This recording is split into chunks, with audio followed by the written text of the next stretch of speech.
ಹೋರಾಟಗಾರರು ಯಾವುದೋ ಒಂದು ಆರೋಪ ಮಾಡ್ತಾ ಇದ್ದಾರೆ, ಏನು ಹೇಳ್ತೀರಾ ಸರ್ ಅದಕ್ಕೆ? ಸರ್, ನೀವು ಹೋಗಿ ನಿಜಾಂಶ ತಿಳಿಯಿರಿ. ನಾನು ನಮ್ಮ ಮಾಧ್ಯಮಿತ್ರಗೊಂದು ಮಾತು ಹೇಳಕ್ಕೆ ಕೇಳ್ತೀನಿ. ನಾನೇನು ಸರ್ಕಾರದ್ದು 1 ಕುಂಟೆ 1 ಎಕರೆ ಬೇಡ, 1 ಕುಂಟೆಯಲ್ಲಿದೆ ನಿಮ್ಮ ಮಾಧ್ಯಮದಿಂದ ತಂದು ರಾಜೀನಾಮೆ ಇಲ್ಲೇ ಬಿಸಾಕ್ತೀನಿ. ನನಗೆ ಆ ಅವಶ್ಯಕತೆ ಇಲ್ಲ. ಒಂದು ಡಾಕ್ಯುಮೆಂಟ್ ತಗೊಂಡು ಬರಬೇಕು ಯಾರಾದರೂ, ಅದು ಹಿಂಗಾಗಿದೆ ಅಂತೇಳಿ. ಇಲ್ಲ, DC ಇದ್ದಾರೆ, ತಹಸೀಲ್ದಾರ್ ಇದ್ದಾರೆ, ನೀವು ಅರ್ಜಿ ಬರೀರಿ. ನೀವೇ ಸೊಮಾಟಾಗಿ ನೀನೇ ಇಲ್ಲಿಂದ ಬಂದು ಎಲ್ಲಪ್ಪ ಆ ಕ್ಷೇತ್ರ ಪಕ್ಕದಲ್ಲಿ ನೀವು ಮೀಡಿಯಾದವರು ಅಷ್ಟೇ, ಅವ್ರು ಹೇಳಿದ್ದೆಲ್ಲ ನೀವು ಆಗ್ತೀರ. ನಾನು ನಿಮ್ಮನ್ನು ರಿಕ್ವೆಸ್ಟ್ ಮಾಡ್ತೀನಿ, ನೀವು ಹೋಗಿ ಅಲ್ಲಿ ಒಂದು ಕಲೀರ, ಅಲ್ಲಿ ಸೋಮಲಾಪುರ ಊರುಗಳಿಗೆ ಮನೆಗೆ ಹೋಗಿ ಸುಬ್ಬಾರೆಡ್ಡಿಯಿಂದ ನಿಮ್ಮ ಅನಾನುಕೂಲ ಆಗಿದೆ, ನಿಮ್ಗೆ ಅನ್ಯಾಯ ಆಗಿದೆ ಕೇಳಿ. ಆಗಿದೆ ಅಂತ ಒಬ್ಬರಾಗಲಿ ನಾನು ನಿಮ್ಮೆಲ್ಗೆ ರಾಜೀನಾಮೆ ಬೀಸಕ್ಕೆ ನನಗಂತ ಅವಶ್ಯಕತೆ. ಸರ್, ಯಾರು ನಡೆಸ್ತಾ ಇದ್ದಾರೋ ಗೊತ್ತಿಲ್ಲ, ಅವ್ರಿಗೆ ಒಳ್ಳೇದಾಗಲಿ. ನೀವು ನೋಡಿದ್ದೀರಿ, ನಾನು ನಮ್ಮ 15 ವರ್ಷದಿಂದ ರಾಜಕೀಯ ಜೀವನದಲ್ಲಿದ್ದೀನಿ. ಒಬ್ಬರಿಗೆ ತೊಂದರೆನೂ ಕೊಡಲ್ಲ. ನನಗೆ ಎಷ್ಟು ದಿನ ಆದರೆ ಅಷ್ಟು ದಿನ ಆಗಲಿ. ನನಗೇನು ರಾಜಕೀಯ ನಂಬಿ ಜೀವನ ಮಾಡ್ತಾರೆ ನಾನಲ್ಲ. ನನ್ನ ಕಸಬು ರಾಜಕೀಯ ಅಲ್ಲ, ನನ್ನ ಸರ್ವಿಸ್ಗೋಸ್ಕರ ನಾನು ಇಲ್ಲಿರೋದು.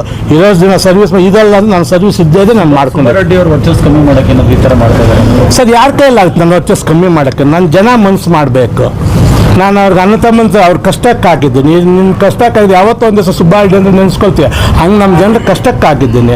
ಅವ್ರು ನೆನೆಸ್ಕೊಳ್ಳೋ ಶಾಸಕ ಯಾವನೋ ನೆನೆಸ್ಕೊಳ್ಳೋ ನನಗೇನು. ಜಿಲ್ಲೆಗಳಿಗೆ 1 ಸಚಿವ ಸ್ಥಾನ ಕೊಡದೇ ಇರೋದು ದುರದೃಷ್ಟಕರ.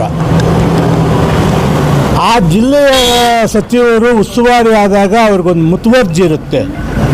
ಇರೋದ್ರಲ್ಲಿ ಬೈರ್ತಿ ಪಾಪ ಒಳ್ಳೆ ಕೆಲಸ ಮಾಡೋಂತ ನಾನು ಇಲ್ಲ ಅಂತಲ್ಲ, ಆದರೂ ನನ್ನ ಜಿಲ್ಲೆ ಅನ್ನೋವಂಥ ಭಾವನೆ ಇರುತ್ತೆ ಆ ಜಿಲ್ಲೆಯವರಾದಾಗ. ನಮಗೆಲ್ಲ ಆಸೆ ಇತ್ತು, ಒಂದು ಹೊಸ ರೂಪ ಕೊಡೋಣ. ಚಿಕ್ಕಬಳ್ಳಾಪುರ ಜಿಲ್ಲೆಗಿರ್ಬೋದು, ನನ್ನ ಕ್ಷೇತ್ರಕ್ಕಿರ್ಬೋದು, ನಮ್ಮ ಬಾಗೇಪಲ್ಲಿ ಕ್ಷೇತ್ರ ಸ್ವತಂತ್ರ ಬಂದಾಗಲೇ ಇದುವರೆಗೂ ಒಬ್ಬ ಸಚಿವವನ್ನು ಕಂಡಿಲ್ಲ. ಒಂದು ಸಲ ಅವಕಾಶ ಸಿಕ್ಕಿದ್ರೆ ಸ್ವಲ್ಪ ಅಭಿವೃದ್ಧಿ ಪಡಿಸ್ಕೋಬೇಕಂತ ಆಸೆ ಇತ್ತು. ಆ ಆಸೆ ಈಡೇರಿಲ್ಲ. ಅಸಮಾಧಾನ ಇದೆ, ಆ ಬೇಸರನೂ ಇದೆ. ಒಂದು ನನಗಿರುವಂಥ ಮಾಹಿತಿ ಪ್ರಕಾರ ಒಂದು 2-3 ಡೇಸ್ ಬ್ಯಾಕ್ ತನಕ ನನ್ನ ನೇಮ್ ಇತ್ತು. ಯಾಕೆ ಮತ್ತೆ ಚೇಂಜ್ ಆಯಿತೋ ಗೊತ್ತಿಲ್ಲ. ಬಟ್ ನನಗಂತೂ ನಮ್ಮ DK ಶಿವಕುಮಾರ್ ಸಾಹೇಬರಿರ್ಬೋದು, ಸಿದ್ದರಾಮಯ್ಯ ಇರ್ಬೋದು, ಭಾಳ ನನಗೆ ಸಹಾಯ ಮಾಡಿದ್ದಾರೆ. ಹೈಕಮಾಂಡಲ್ಲಿ ಕೆಲವು ವ್ಯತ್ಯಾಸಗಳಿಂದ ನನಗೆ ಅನ್ಯಾಯ ಆಗಿದೆ. ಆದರೂ ನಾನಿನ್ನು ಆಸೆ ಬಿಟ್ಬಿಟ್ಟಿದ್ದೀನಿ. ಸಚಿವನಾಗೋ ಆಸೆ ನಾನು ಬಿಟ್ಬಿಟ್ಟಿದ್ದೀನಿ, ನನಗೆ ಬೇಕಾಗೂ ಇಲ್ಲ. ಆದರೆ ಅಟ್ಲೀಸ್ಟು ಈ ಚಿಕ್ಕಬಳ್ಳಾಪುರ ಜಿಲ್ಲೆಗಿರ್ಬೋದು, ವಿಶೇಷವಾಗಿ ನನ್ನ ಬರಪೀಡಿತ ಬಾಗೇಪಲ್ಲಿಗೆ ಹೆಚ್ಚಿನ ಅನುದಾನ ಕೊಟ್ಟು ಆ ಭಾಗ ಅಭಿವೃದ್ಧಿ ಪಡಿಸಬೇಕು ಅಂತ ಮಾನ್ಯ ಮುಖ್ಯಮಂತ್ರಿಗಳು ನಾನು ಮನವಿ ಮಾಡ್ತೀನಿ. ಸರ್, ನಿಮ್ಮ ಬೆಂಬಲಿಗರಿಂದ ತೀವ್ರ ಆಕ್ರೋಶ ವ್ಯಕ್ತಪಡಿಸಿದೆ ಈ ಪಕ್ಷದ ಪರವಾಗಿ, ಏನು ಹೇಳ್ತೀರಾ ಸರ್? ನಿಜಾನೇ ಅಲ್ಲ. ಅವ್ರಿಗೇನಾಗಿತ್ತು, ಕೊನೆಗಳಿಗೆ ತನಕ ನಮ್ಮ ಶಾಸಕರು ಈ ಭಾಗದ ಸಚಿವರಾಗ್ತಾರೆ, ಈ ಭಾಗ ಇನ್ನಷ್ಟು ಅಭಿವೃದ್ಧಿ ಆಗುತ್ತೆ ಅಂತ ಆಸೆ ಕಂಡಿದ್ದರು.